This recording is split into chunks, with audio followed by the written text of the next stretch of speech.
Tengan todos muy buenos días, amados hermanos. Dios les bendiga en este hermoso domingo que el Señor ha hecho. Les invito a que abran sus Biblias, amados hermanos, en el Evangelio de Mateo. Estaremos en el capítulo 3. Los versículos que corresponden a la predicación de esta mañana son desde el 13 hasta el 17 en este mensaje titulado El bautismo de Jesús. Dice así la bendita palabra de Dios.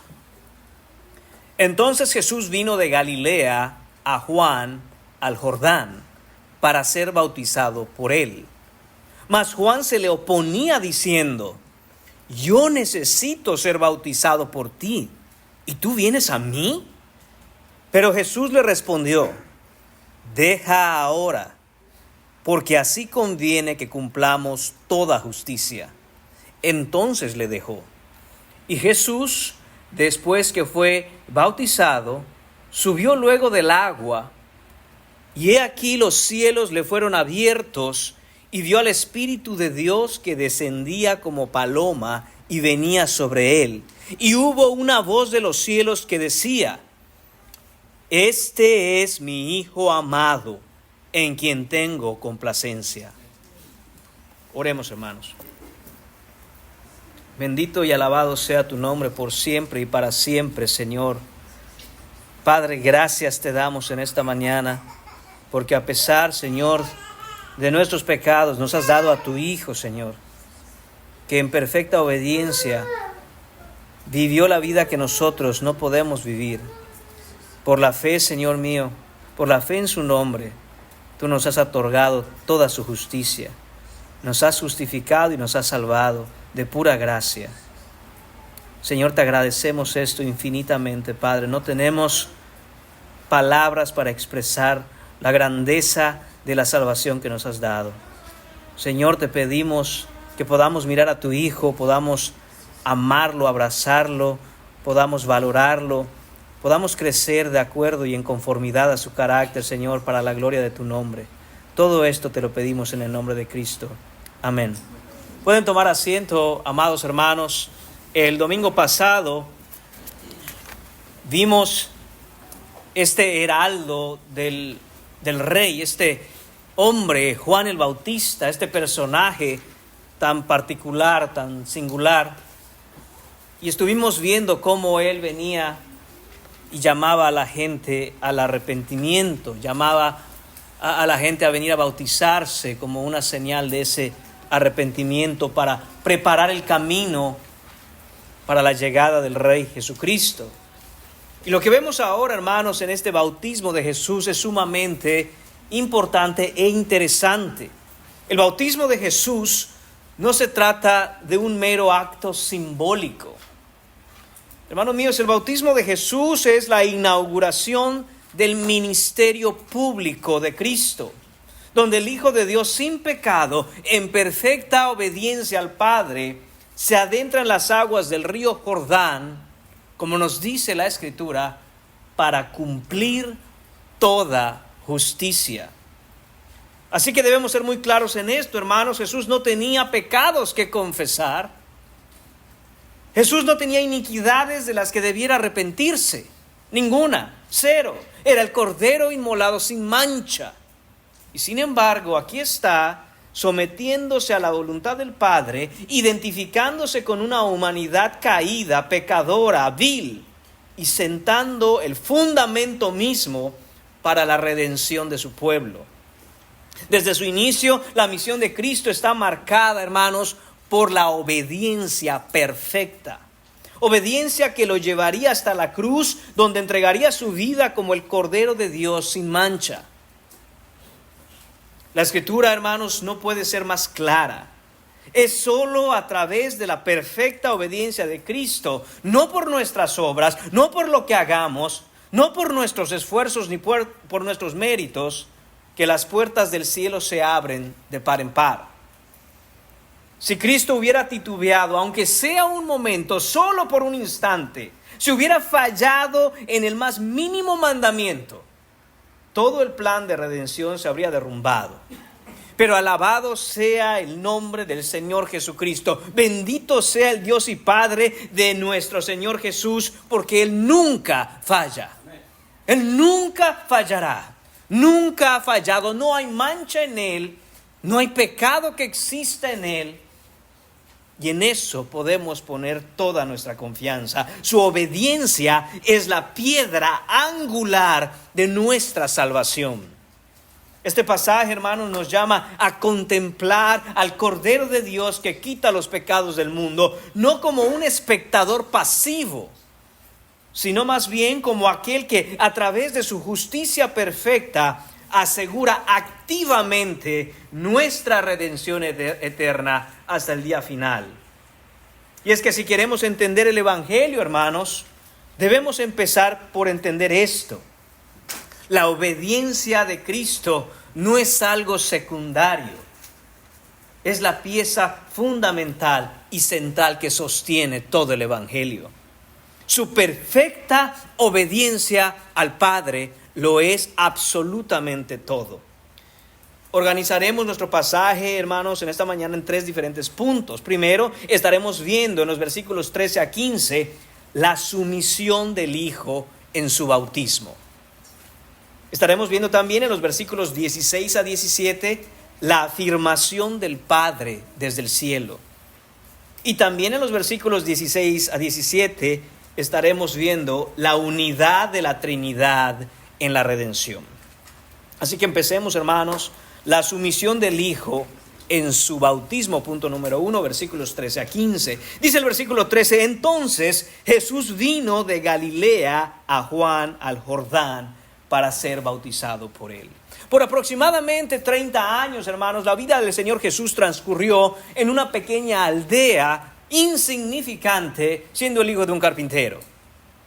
Y más allá de lo que pudieran haber visto sus padres o sus hermanos con respecto a la profunda santidad de Jesucristo, nadie sabía quién era Él.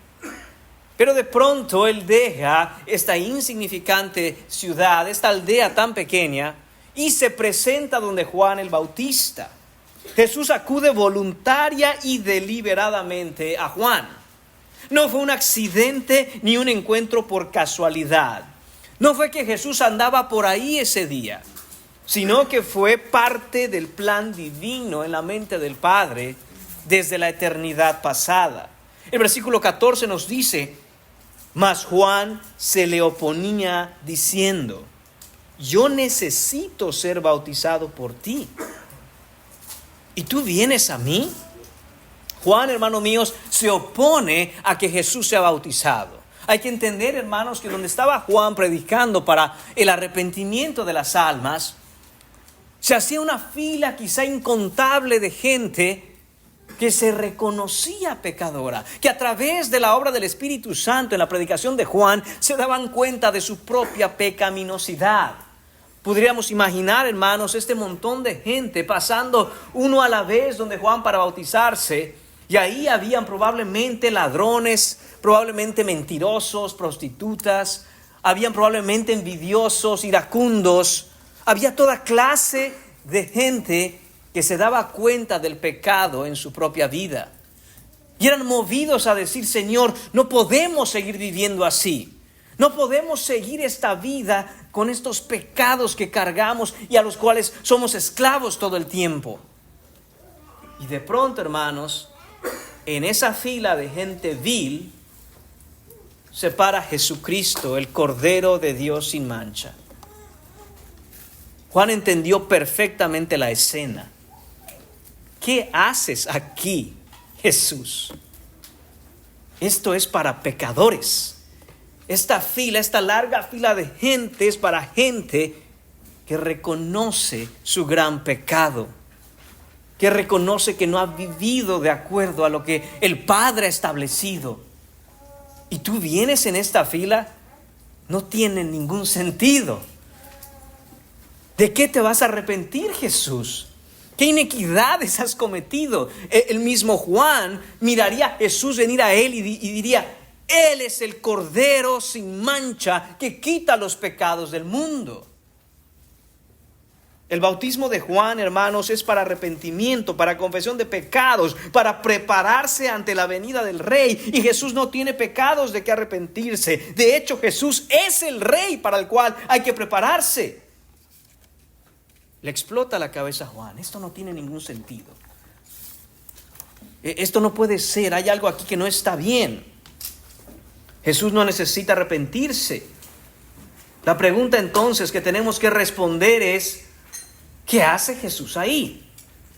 ¿Por qué se bautizó Jesús? Una vez que tenemos el entendimiento claro de que el bautismo es para confesión y arrepentimiento de pecados, entonces debemos hacernos la pregunta: ¿qué está haciendo nuestro Jesús Cordero sin mancha, sin pecado alguno, yendo a bautizarse? Y antes de que especulemos y empecemos a imaginar cosas, hermanos, y empecemos a dar respuestas y decir, pues yo creo que Jesús fue ahí para... Debemos ir a la Escritura para saber qué es lo que la misma Escritura responde al respecto. Veamos la respuesta que da el mismo Jesús. Jesús le respondió: deja ahora, porque así conviene que cumplamos toda justicia. Entonces le dejó. Esto, hermanos míos, nos habla de la obediencia perfecta de Cristo.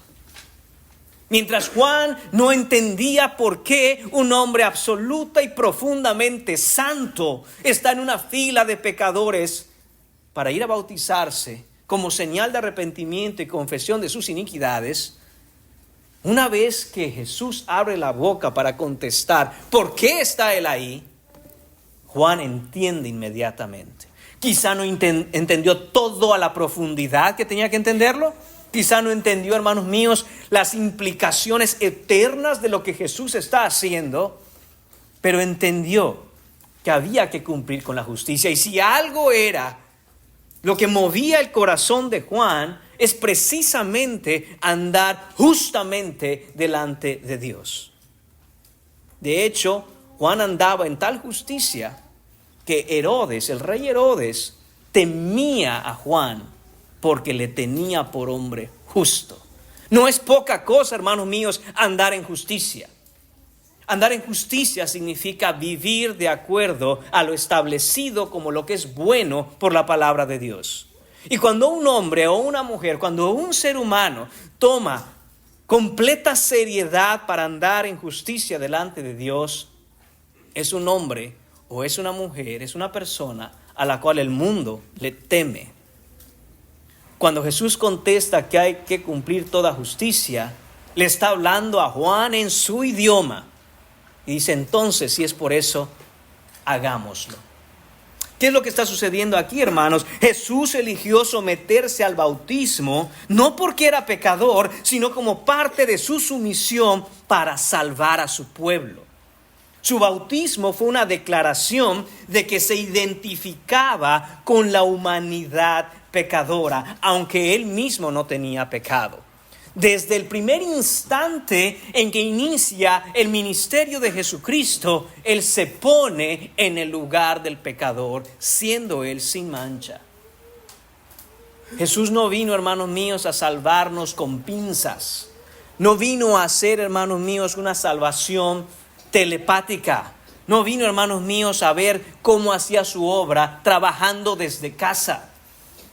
No utilizó, hermanos míos, ningún medio de larga distancia para dar su mensaje.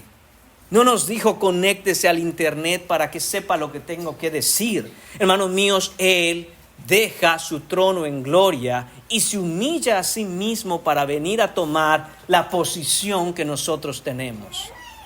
Ese es el rey que tenemos, hermanos. Un rey que no teme mancharse las manos con la iniquidad del pecado, sino que está dispuesto a tomarlo sobre sí mismo para quitarlo de nosotros.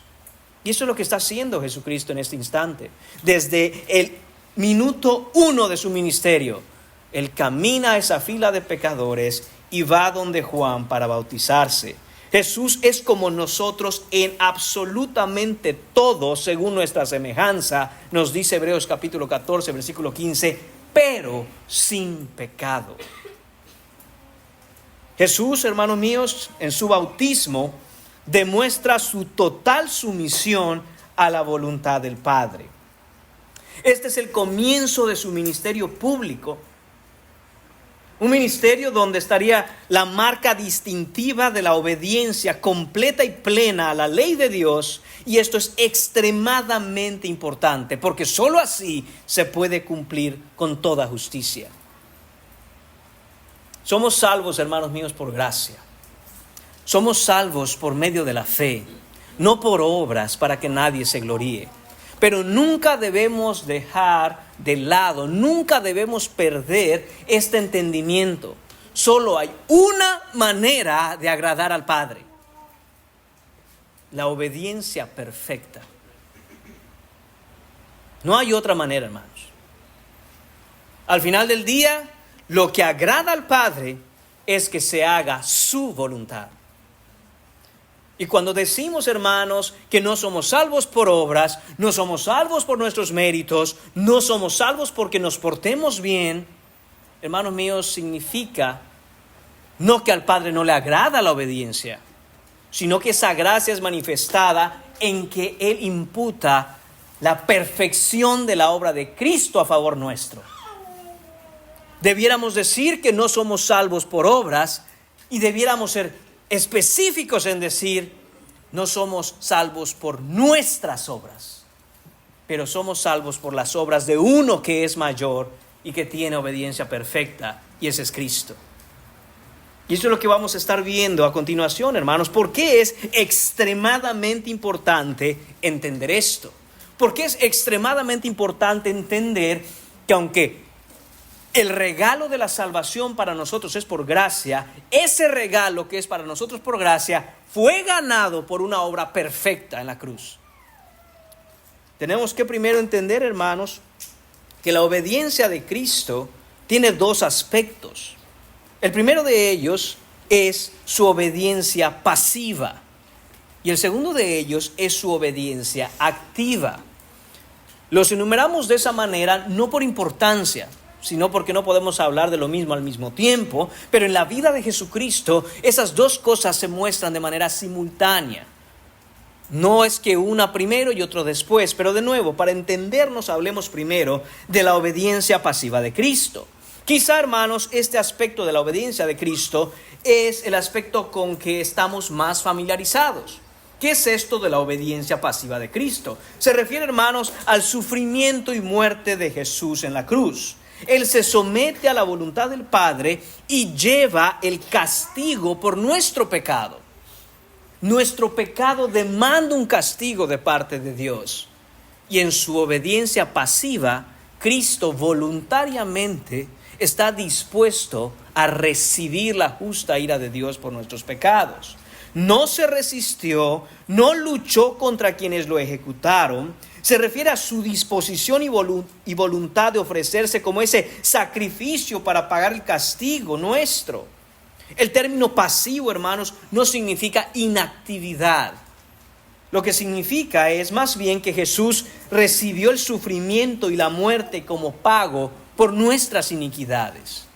Él se puso en nuestro lugar, mientras que el Padre ejecutaba la acción de derramar su ira sobre él. Esa fue su obediencia pasiva. Dice Filipenses capítulo 2, versículo 8: estando en la condición de hombre, se humilló a sí mismo, haciéndose obediente hasta la muerte y muerte de cruz. Isaías capítulo 53, versículo 5 nos dice: mas él herido fue por nuestras rebeliones, molido por nuestros pecados, el castigo de nuestra paz fue sobre él, y por su llaga fuimos nosotros curados. Por otro lado, hermanos, debemos entender la obediencia activa de Cristo, que es la que nos compete el día de hoy. ¿Qué es la obediencia activa de Cristo? Hermanos, es el aspecto de su obediencia que tiene que ver con su sumisión completa y de por vida a cumplir la ley de Dios. A lo largo de su vida, Cristo obedeció absolutamente todos los mandamientos, sin romper ninguno, sin pecar jamás. Esto significa que Jesús, hermanos, cumplió con todos los requisitos de la ley, tanto de manera externa, es decir, en su conducta, como en su manera interna.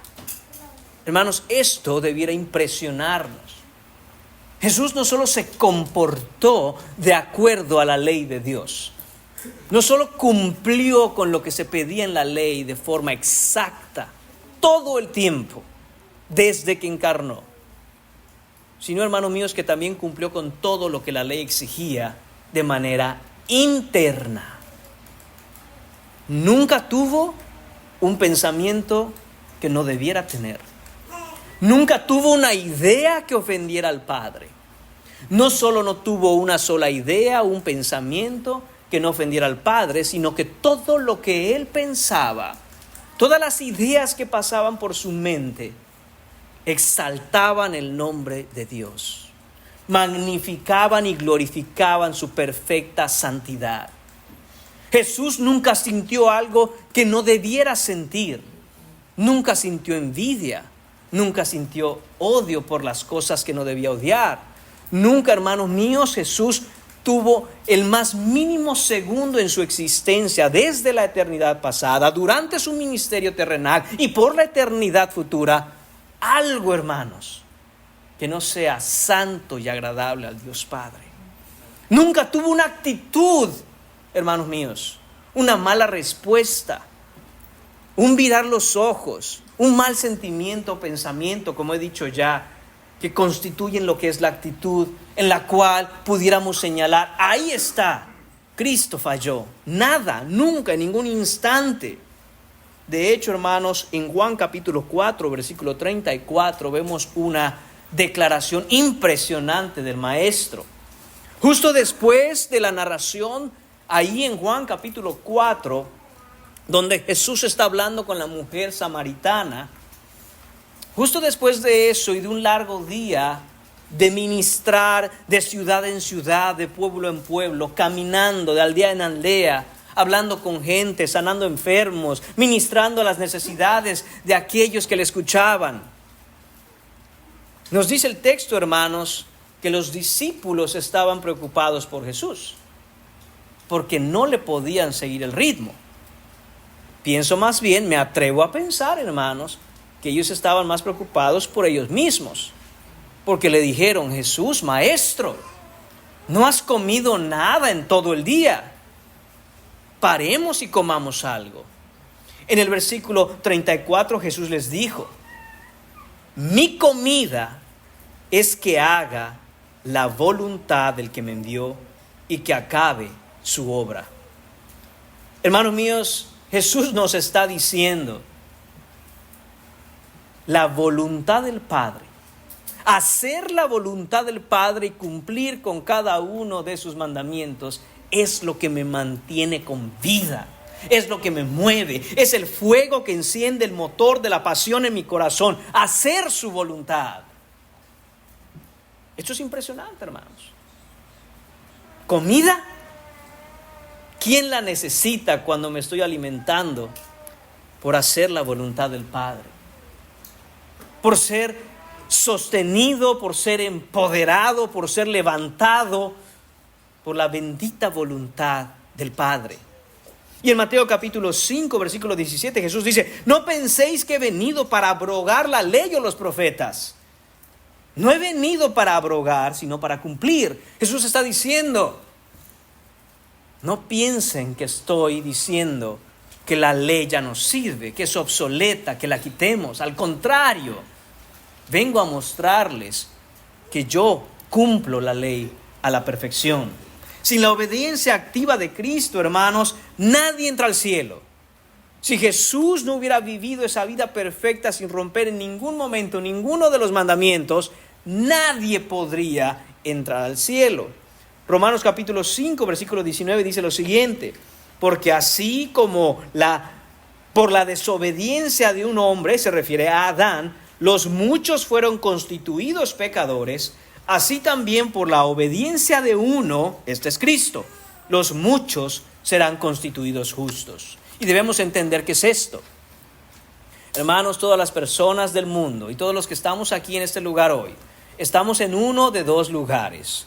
O estamos en Adán o estamos en Cristo.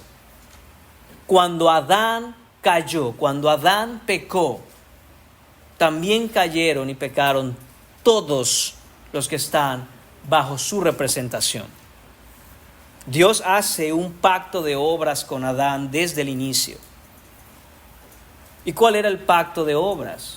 Que si guardaba la palabra de Dios, ellos vivirían, tendrían vida eterna para siempre. Pero las consecuencias de romper ese mandamiento, Dios había dicho clara y específicamente: el día que tú desobedezcas, el día que toques, que comas del fruto que he dicho que no debes comer, ese día ciertamente morirás. Y sabemos lo que sucedió. Eva es tentada, cae, da de comer a su marido muy obediente a su mujer antes que ser obediente al Señor, cae en pecado también con ella y junto con ellos toda la raza humana. Pero entonces vendría uno, hermanos míos, el segundo Adán, el postrer Adán, el verdadero Adán, que es Cristo Jesús, para triunfar ahí donde Adán fracasó. Y por la fe, todos aquellos que una vez estuvieron en Adán, ahora pueden estar en Cristo. Y como nos dice el texto que acabo de leer, Romanos capítulo 5, versículo 19, por la obediencia de este uno, por la obediencia perfecta de Cristo, los muchos, todos aquellos que en Él creen, serán constituidos justos. Podrán pararse delante de Dios en justicia. Por medio de esta obediencia activa, hermanos míos, de Cristo, Él ganó la justicia que se le atribuye al que cree. Cuando alguien cree en Jesús, su obediencia, la obediencia de Cristo, es imputada, es decir, es transferida a la persona que cree. Lo que significa que ahora esa persona es considerada perfectamente obediente ante Dios debido a la obra de Cristo. Hermanos, esta es la piedra angular de la seguridad que tenemos de nuestra salvación. ¿Qué mira Dios cuando te mira, hermano? ¿Qué mira Dios cuando mira al creyente? Cuando Dios mira al creyente, ve un hombre, ve una mujer que anda en perfecta obediencia a la ley de Dios. Hermano, pero no andamos en perfecta obediencia a la ley de Dios. Fallamos todo el tiempo, pecamos, fracasamos, caemos, deshonramos el nombre de Cristo en tantas maneras. Tristemente, hermanos, así es. Pero por eso no confiamos, por eso no tenemos nuestra seguridad, por eso no ponemos delante de Dios nuestra justicia, no ponemos delante de Dios nuestros méritos, nuestras obras, nuestros logros, porque no sirven de nada. Tenemos que estar, hermanos míos, revestidos de una justicia superior, más profunda, más plena, más santa, y esa solo es la de Cristo. Cristo, por dar una ilustración, se despoja de sus vestiduras perfectas en santidad y justicia y las intercambia por las nuestras en la cruz del Calvario. Nuestras vestiduras, nuestras justicias, nuestras obras buenas, que son trapos de inmundicia, que son malolientes, que están sucios y manchados, se los entregamos a Cristo. Y Cristo nos entrega su vestidura perfectamente blanca y sin mancha, y nos viste para entonces poder presentarnos delante del Padre. Mientras que Él, siendo sin pecado, siendo sin mancha, toma nuestra inmundicia y se viste de ellas como un pordiosero leproso. Y siendo vestido así, sube a la cruz para destruir ese pecado, destruir esa iniquidad, para no volver a verla jamás. Ese es nuestro bendito Salvador, hermanos. Y por eso es importante entender que la obediencia de Cristo es la piedra angular de nuestra justicia. Porque si Él no hubiera caminado en perfecta justicia, ¿con qué vestiduras nos vestiría?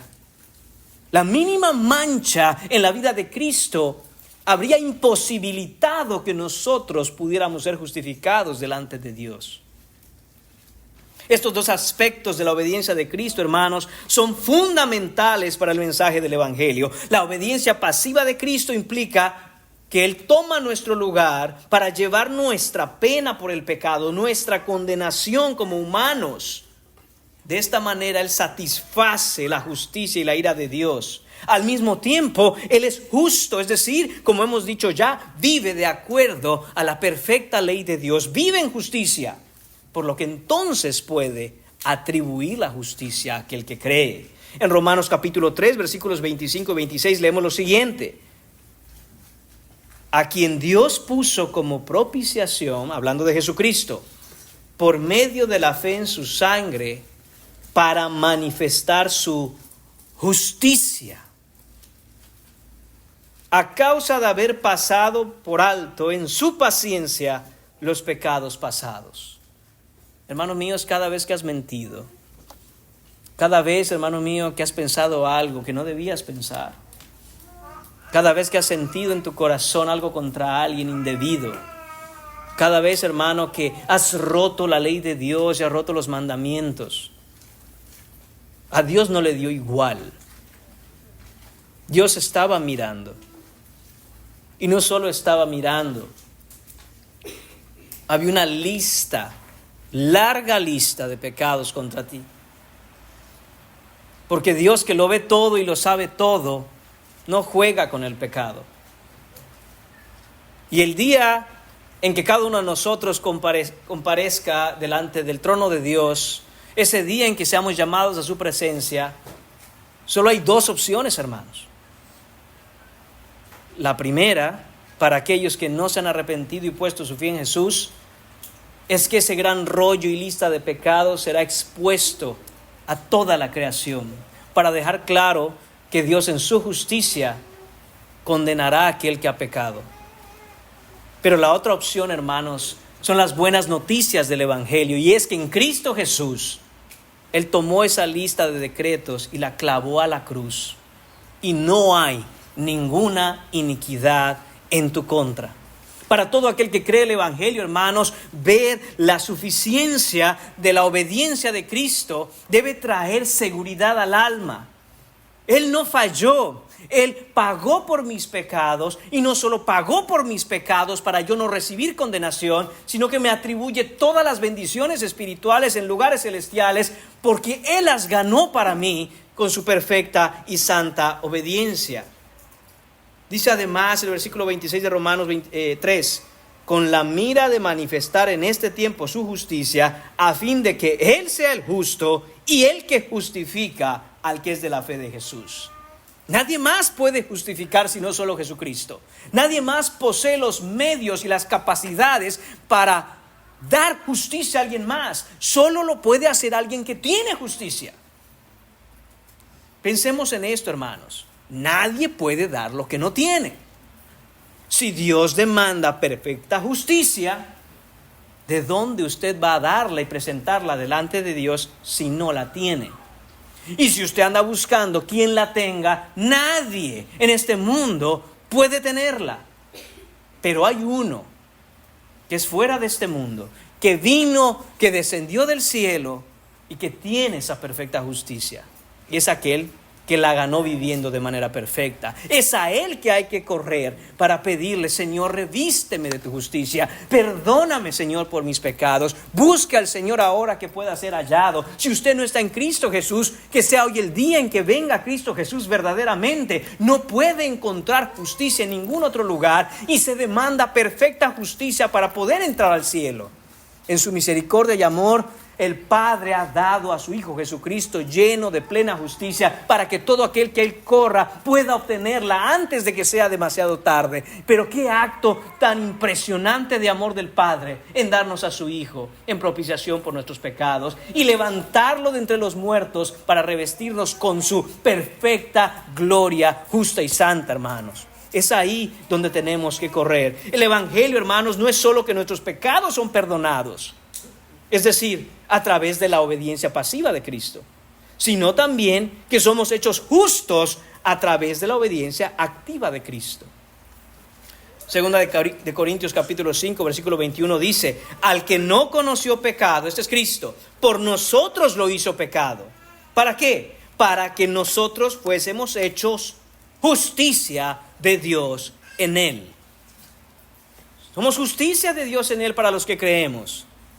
Estamos revestidos de su perfecta justicia. El evangelio completo, hermanos, incluye tanto la eliminación de la pena del pecado como la provisión de la justicia de Cristo. Romanos capítulo 4, versículo 25 dice: Él fue entregado por nuestras transgresiones y resucitado para nuestra justificación.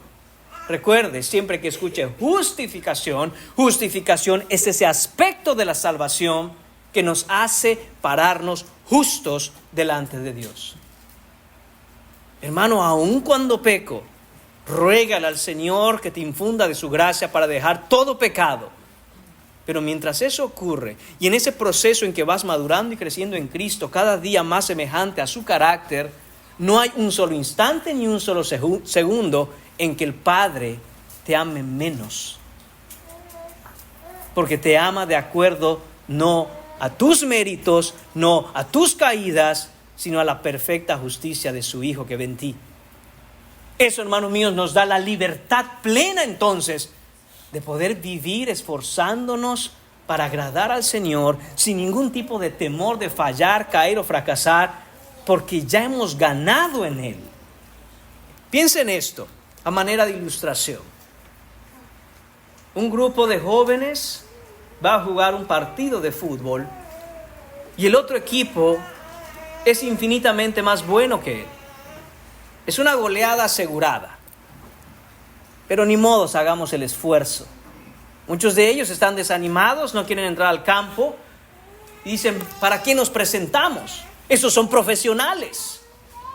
Va a ser una vergüenza lamentable ver la goliza que nos van a poner. Pero, hermanos, resulta que viene uno que es el mejor jugador del mundo y dice: esos que ustedes ven ahí, para mí son niños de kinder jugando al fútbol.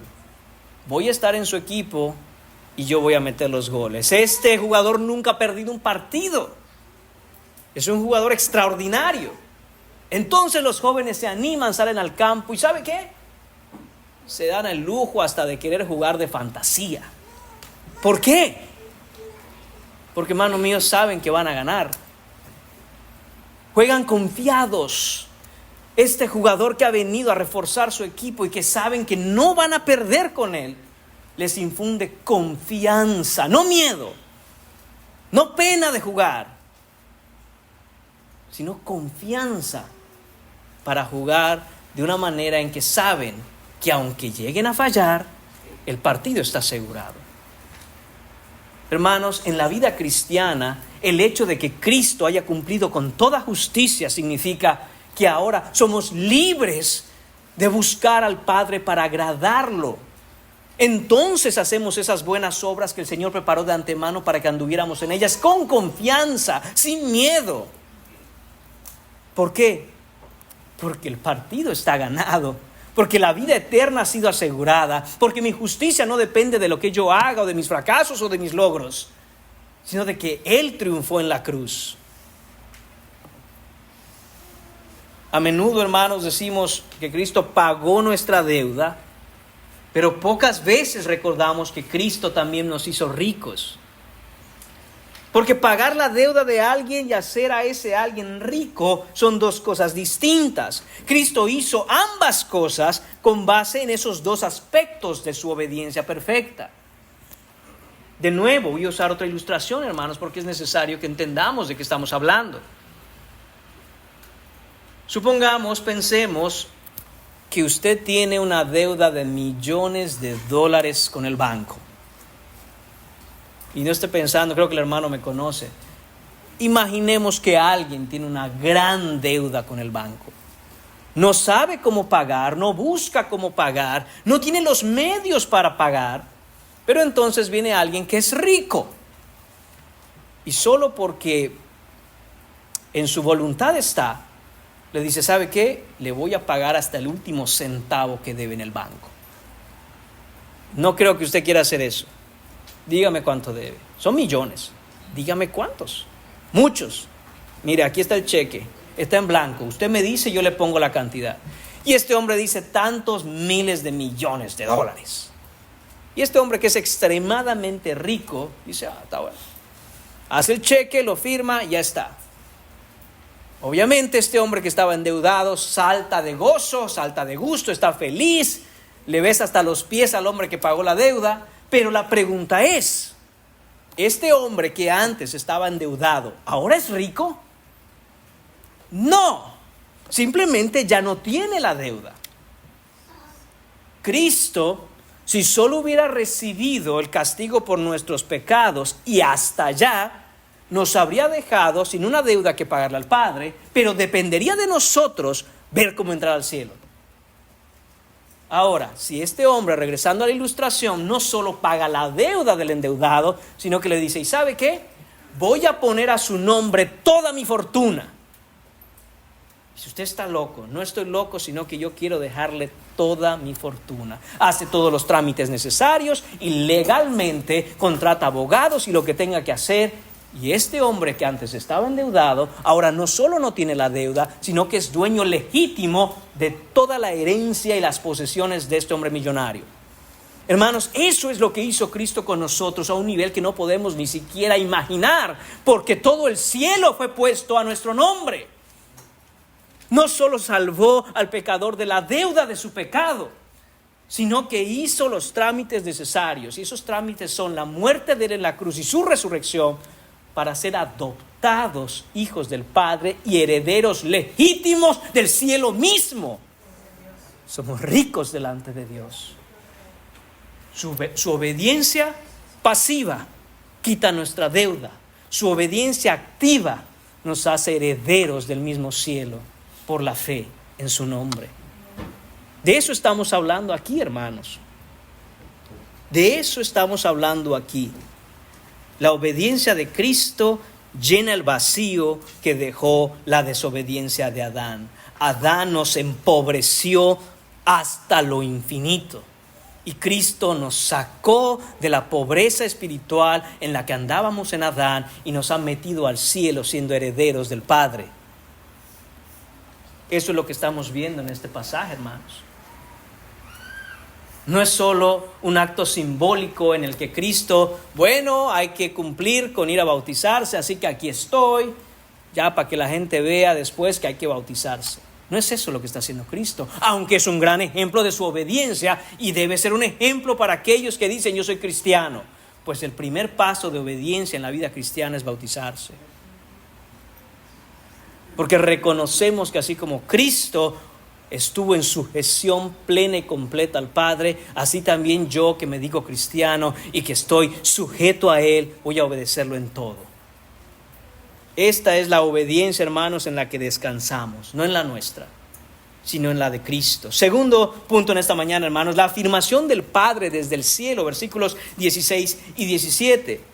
En el versículo 16 dice, y Jesús, después que fue bautizado, subió luego del agua, y aquí los cielos le fueron abiertos, y vio al Espíritu de Dios que descendía como paloma y venía sobre él.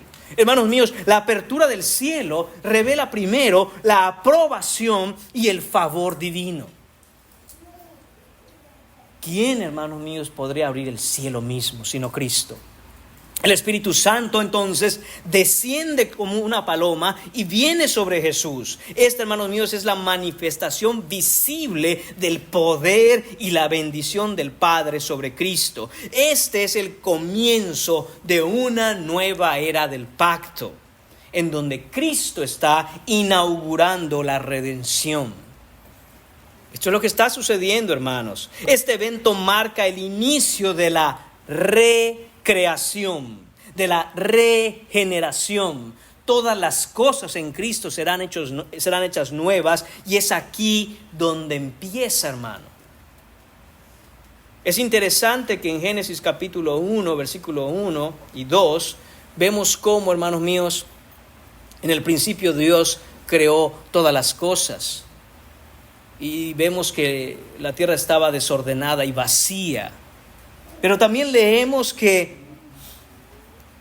el Espíritu de Dios se movía sobre la faz de las aguas.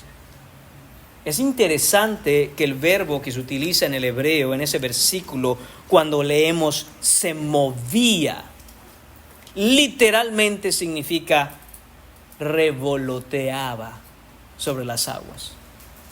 ¿Y qué estamos viendo aquí en el bautismo de Cristo, hermanos? Estamos viendo la manifestación del Espíritu Santo en forma de paloma, revoloteando sobre la nueva creación que vendría a inaugurar Cristo Jesús. Jesús inicia la renovación de la creación misma en el poder del Espíritu Santo. Hermanos, a veces es complicado que nuestra mente capte lo que está sucediendo. Jesús, este carpintero de Nazaret, se levanta un día y va donde Juan a bautizarse.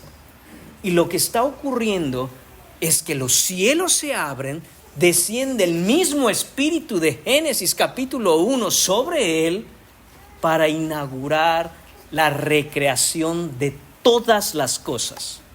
Como nos dice Isaías capítulo 61 versículos 1 y 2, el Espíritu de Jehová, el Señor, está sobre mí, porque me ungió Jehová, me ha enviado a predicar buenas nuevas a los abatidos, a vendar a los quebrantados de corazón, a publicar libertad a los cautivos y a los presos, apertura de la cárcel, a proclamar el año de la buena voluntad del Señor.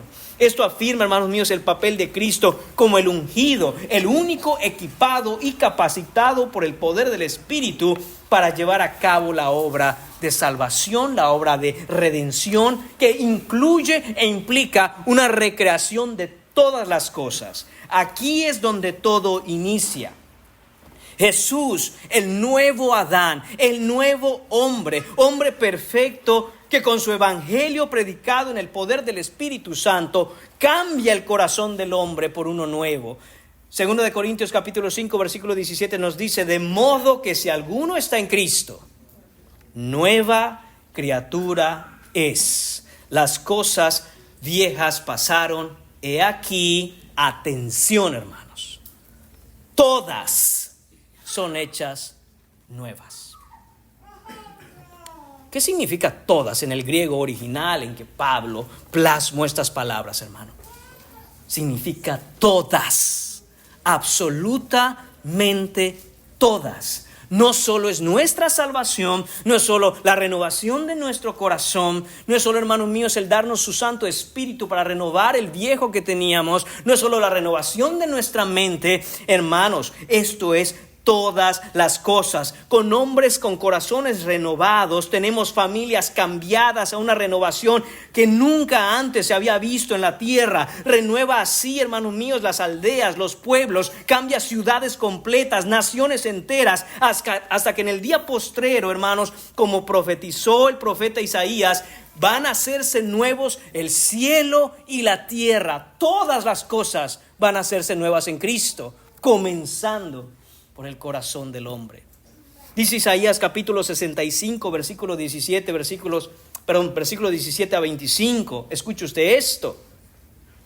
Dice el Señor: porque he aquí, yo crearé nuevos cielos y nueva tierra, y de lo primero no habrá memoria, ni más vendrá el pensamiento. Mas os gozaréis y os alegraréis para siempre en las cosas que yo he creado. Porque he aquí que yo traigo a Jerusalén alegría y a su pueblo gozo. Y me alegraré con Jerusalén y me gozaré con mi pueblo, y nunca más se oirán en ella voz de lloro ni voz de clamor. No habrá más allí niño que muera de pocos días, ni viejo que sus días no cumpla, porque el niño morirá de 100 años y el pecador de 100 años también será maldito. Edificarán casas y morarán en ellas, plantarán viñas y comerán el fruto de ellas. No edificarán para que otro habite, ni plantarán para que otro coma, porque según los días de los árboles serán los días de mi pueblo, y mis escogidos disfrutarán la obra de sus manos. No trabajarán en vano, ni darán a luz para maldición, porque son linaje bendito del Señor, y sus descendientes son ellos, y antes que clamen, responderé yo. Mientras aún hablan, yo habré oído. El lobo y el cordero serán apacentados juntos, y el león comerá paja como el buey, y el polvo será el alimento de la serpiente. No se afligirán jamás, ni harán mal en todo mi santo monte, dice el Señor. Esto es lo que vino a hacer Cristo, hermanos. Y el apóstol Juan nos recuerda y agrega en la visión que él tuvo: y vi el cielo nuevo y la tierra nueva, porque el primer cielo y la primera tierra pasaron, y el mar ya no existía más. Y yo, Juan, vi esa santa ciudad, la nueva Jerusalén, descender del cielo de Dios, dispuesta como una esposa ataviada para su marido. Y oí una gran voz del cielo que decía: he aquí el tabernáculo de Dios con los hombres, y Él morará con ellos, y ellos serán su pueblo, y Dios mismo estará con ellos como su Dios. Enjugará Dios toda lágrima de los ojos de ellos, y ya no habrá más muerte, ya no habrá más llanto, ni clamor, ni dolor, porque todas las primeras cosas pasaron. Y el que estaba sentado en el trono dijo: hermanos míos, este es Jesucristo. He aquí, yo hago nuevas todas las cosas. Y me dijo: escribe, Juan, porque estas palabras son fieles y verdaderas. Y me dijo: hecho está. Yo soy el alfa y la omega, el principio y el fin. Y el que tuviere sed, yo le daré gratuitamente de la fuente del agua viva. A esto vino Jesucristo, hermanos. El apóstol Juan, por su parte, nos exhorta y nos anima en segunda de Pedro 3:13. Nosotros esperamos, según sus promesas, cielos nuevos y tierra nueva, en los cuales mora la justicia. Quisiera que veamos, hermanos, cómo desde el principio de su ministerio de Jesús, Él tenía perfectamente claro a lo que vino. Y cuando Juan le dice: no te puedo bautizar, que no me vas a bautizar, que a eso es que he venido, a cumplir con la justicia. Cuando se va a iniciar, hermanos míos, una grande e importante construcción que impactará la vida de los ciudadanos de un país o los habitantes de un estado, de alguna ciudad, es costumbre hacer un evento en el que el gobernador o el presidente hace el corte del listón para dar inicio a esa obra. Muchas veces incluso pone la primera piedra. Es un acto simbólico en el que él está dando por sentado que está bajo su respaldo el hecho de la construcción de lo que sea que se está iniciando. Los medios de comunicación están ahí presentes, cubriendo la noticia, toman fotos, transmiten en vivo, sale por todas partes. Bueno, hermanos, el bautismo de Jesús es ese evento en el que el Rey de la creación pone la primera piedra que dará inicio a la obra de reconstrucción de su reino aquí en la tierra. Jesús, el Rey de gloria, pone la primera piedra sobre la cual se edificará el reino donde mora la justicia. Y esa piedra, la piedra angular, es Él mismo. Él llega, hermanos, y dice: corto el listón de salida y pongo la primera piedra, que soy yo. ¿Y quién estuvo ahí, hermanos, certificando y garantizando la legitimidad de este evento? Versículo 17, hubo una voz de los cielos que decía: este es mi Hijo amado en quien tengo complacencia. Este es mi Hijo amado en quien me gozo. Este es mi Hijo amado en quien tengo contentamiento. En ese momento, hermanos, tan significativo, la barrera entre el cielo y la tierra se rompen espiritualmente hablando.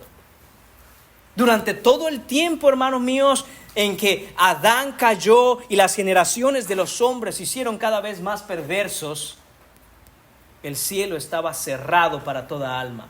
No había manera de entrar ahí. Piense usted en algún lugar en donde jamás podría usted poner un pie. ¿Cómo entraría yo ahí?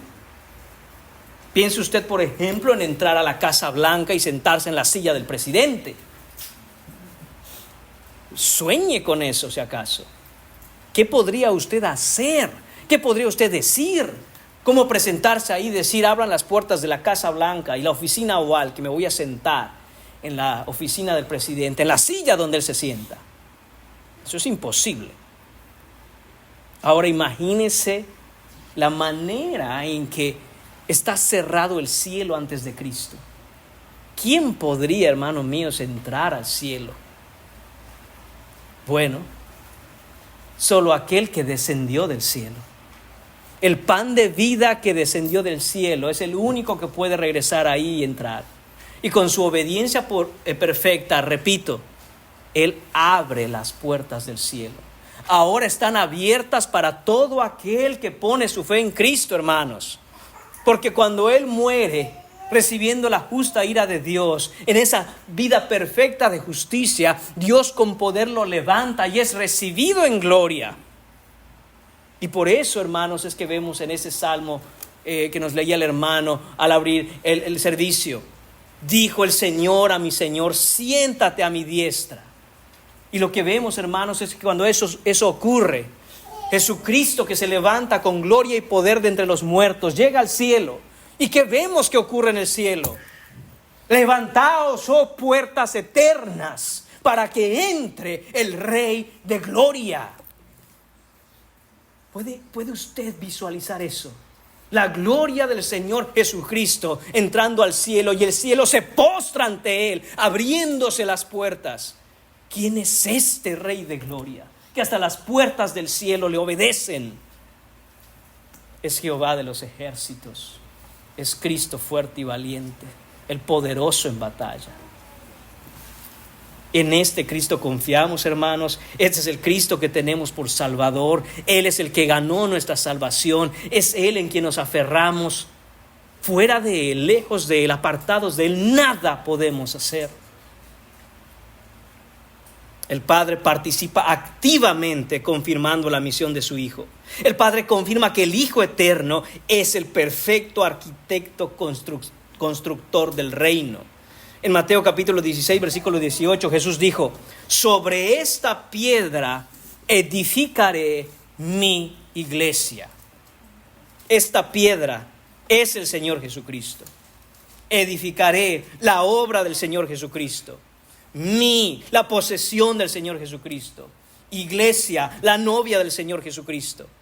Todo es por Él, en Él y para Él, y todas las cosas en Él subsisten, hermanos. Esta declaración confirma la naturaleza divina de Jesús como Hijo de Dios y su posición perfectamente santa y justa ante el Padre.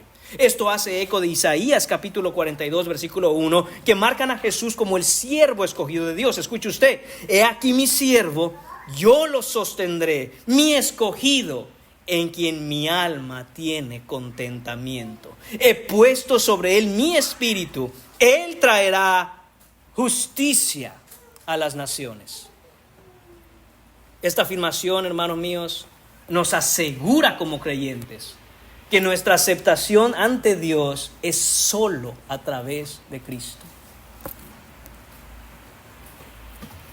Hermanos, algunos aquí, seamos claros y honestos, todavía piensan que hay algo en ellos que pueden presentar el día del juicio a Dios Padre para decir: no me mandes al infierno. Algunos aquí todavía piensan que, pues es que me porto bien. Sí, tengo errores, fallo como todos, pero ¿quién no? Pero en general, la verdad, yo ando bien. ¿Quiere ver a alguien mal? Mira a ese. Yo no soy como ese. Cuidado, hermanos. Y cuidado, amigo mío, que estás aquí y que piensas que porque no te portas tan mal te será suficiente para que Dios diga: pase al cielo. Porque lo que se requiere para entrar al cielo, repito, es justicia perfecta. Lo que se requiere para entrar al cielo es amar al Señor tu Dios con todo tu corazón, con toda tu alma, con toda tu mente y con todas tus fuerzas. Y el único que ha vivido así es el Señor Jesucristo. Si no entramos con Él, no podemos entrar. Esas puertas se abren cuando Él entra. Y los que estamos en Él, confiados vamos, porque Él ha asegurado nuestra entrada. Pero fuera de Él no hay manera de entrar. Así que si tú todavía tienes en algún lugar de tu corazón esa confianza de decir: pero no soy tan malo, te suplico que te olvides de ella.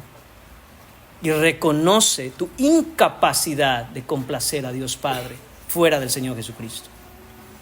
Porque todas nuestras obras sin Cristo, fuera de Él, son como trapos de inmundicia delante de Dios. No le agradan. No le agradan. Le repugnan. Necesitamos las perfectas justicias y obras de la santidad de Cristo para que entonces Él pueda decir: este es mi Hijo amado, en quien tengo complacencia. Efesios capítulo 1, versículos 5 a 6 dice: en amor, habiéndonos predestinado para ser adoptados hijos suyos por medio de Jesucristo, según el puro afecto de su voluntad, para alabanza de la gloria de su gracia, con la cual nos hizo aceptos en el amado. Solo es en Cristo y por Cristo.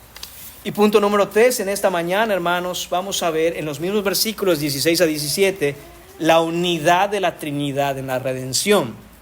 Muy brevemente, hermanos, no debemos pasar por alto algo extremadamente importante en estos versículos.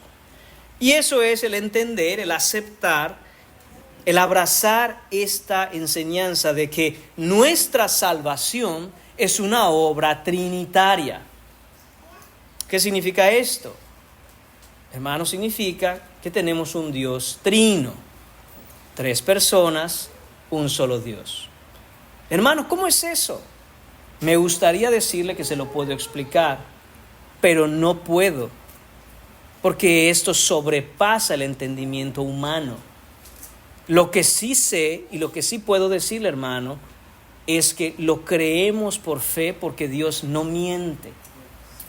¿Cómo son 3? ¿Cómo son 1? No lo sé, hermano mío. Y así como tú, yo también tengo muchas preguntas, pero todas nos serán reveladas y respondidas cuando en Cristo entremos a la gloria. Hermano, ¿cómo vamos a ver al Padre y al Hijo y dónde va a andar el Espíritu? No lo sé, hermano. No lo sé, el Señor no nos lo reveló, pero sí nos dejó claramente la enseñanza de que el Padre es Dios, el Hijo es Dios y el Espíritu Santo es Dios, pero ninguno de ellos es el otro. Y lo creemos por fe. Y uno de los pasajes en donde apreciamos esto con una mayor claridad es precisamente este. El Padre comisiona al Hijo. Esto era el plan eterno del Padre en su corazón desde la eternidad pasada. ¿Qué cosa? Que Jesús fuera enviado a redimir a un pueblo para sí mismo. Vemos en Hebreos capítulo 2, versículos 22 y 23. Varones israelitas, oíd estas palabras. Este es Pedro predicando. Dice: Jesús Nazareno, varón aprobado por Dios entre vosotros con las maravillas, prodigios, señales que Dios hizo entre vosotros por medio de él, como vosotros mismos sabéis, a este, escuche usted, entregado por el determinado consejo y anticipado conocimiento de Dios, prendisteis y matasteis por manos de inicuos. O sea, no fue sorpresa. No fue sorpresa que mataran a Cristo como lo mataron. No es que el Padre dijo: uy, ¿qué le hicieron a mi hijo? Repito, por el determinado consejo y anticipado conocimiento de Dios. Esto era parte del plan. Este era parte del plan. Y ahí vemos a Dios Padre comisionando al Hijo a ir a hacer esta obra. ¿Qué vemos también? Vemos la sumisión del Hijo. El Hijo se somete voluntariamente y gozosamente, hermanos, hay que decirlo. Jesús no vino a regañadientes, no vino de mal humor, no vino ya ni modos, no me queda de otra, hay que obedecer. No, su obediencia es perfecta. Su obediencia es inmediata, es completa y es con buena actitud. Vino voluntaria y gozosamente a sujetarse a esta misión. Desde su bautismo, como hemos visto, hasta su crucifixión, Jesús permanece obediente, incluso hasta la muerte y muerte de cruz. Note que dice Juan capítulo 6, versículo 38. Dice Jesús: porque he descendido del cielo, no para hacer mi voluntad, sino la voluntad del que me envió. Y ya vimos anteriormente en Juan capítulo 4 que ese era el alimento de Jesús. Ese era el alimento de Jesús. Ahora, vemos también, hermanos, el poder del Espíritu Santo. El Espíritu Santo capacita y unge a Jesús para la tarea que tiene por delante. Para esta misión en la que, hermanos, muchas veces queremos justificar nuestra debilidad humana cuando nos comparamos con la perfección de la vida de Cristo, diciendo, bueno, es que Cristo podía porque Él era Dios. Cuidado, no torzamos la verdad, porque mientras que es verdad que Jesús es Dios, nunca ha dejado de ser Dios, nunca se despojó de su deidad, más bien se revistió de humanidad para venir a la tierra. Él, hermanos, renunció a su gloria como cosa a que aferrarse y vino y como hombre se humilló, haciéndose semejante a nosotros en todo. ¿Qué quiere decir? Que cada vez que vemos a Cristo en obediencia al Padre, cualquiera que sea la circunstancia, para mantenerse en perfecta santidad, no lo hizo porque tenía el poder de ser Dios. Lo hizo porque como hombre dependió completamente del poder del Espíritu Santo. Su humanidad, hermanos míos, dependió en todo instante del poder del Espíritu de Dios a lo largo de su ministerio. En Hechos capítulo 10, versículo 38 leemos: Dios ungió con el Espíritu Santo y con poder a Jesús de Nazaret, y como éste anduvo haciendo bienes y sanando a todos los oprimidos por el diablo, porque Dios estaba con él. A veces nos cuesta entender la capacidad de lo que es andar cada día pecando menos. El poder con el que infunde el Espíritu Santo a un hombre o una mujer que anda en justicia. Eso es lo que sucedió con Cristo Jesús. Cuando usted ve la vida de Jesucristo, está viendo la vida de un hombre que nunca pecó y que el Espíritu Santo lo empoderó, lo llenó de su poder, de tal manera que no había en él ningún obstáculo para la obra de Dios en este mundo. Eso es lo que obtenemos cuando un hombre anda en perfecta justicia. El perfecto poder del Espíritu Santo obrando a través de él. De ahí se agarró Cristo. Dios no se cansa y sin embargo Cristo se cansó. Porque de nuevo se despojó de su gloria. Se despojó de aquello que él podía utilizar en cualquier momento y decir, bueno, estoy cansado, voy a usar un poco de mi deidad para no sentirme cansado ahorita. Pero él no hizo eso, hermanos. Cansado, abatido, hermanos, se puso en sus rodillas y le oró al Padre y dijo, si es posible, aparta esta copa de mí, pero que no se haga mi voluntad, sino la tuya. Hermanos, siempre Jesús dependió del poder del Espíritu Santo para hacerlo.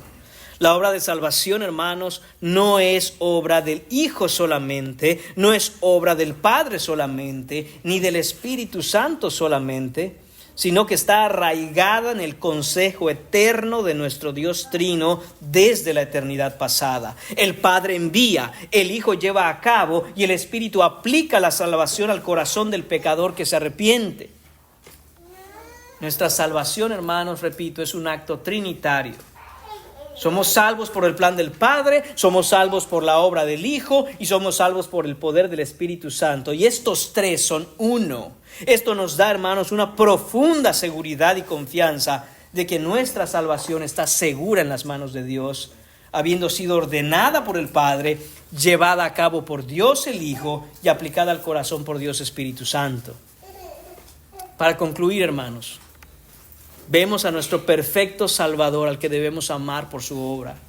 Jesús en su bautismo se muestra como el Hijo perfecto, perfectamente obediente.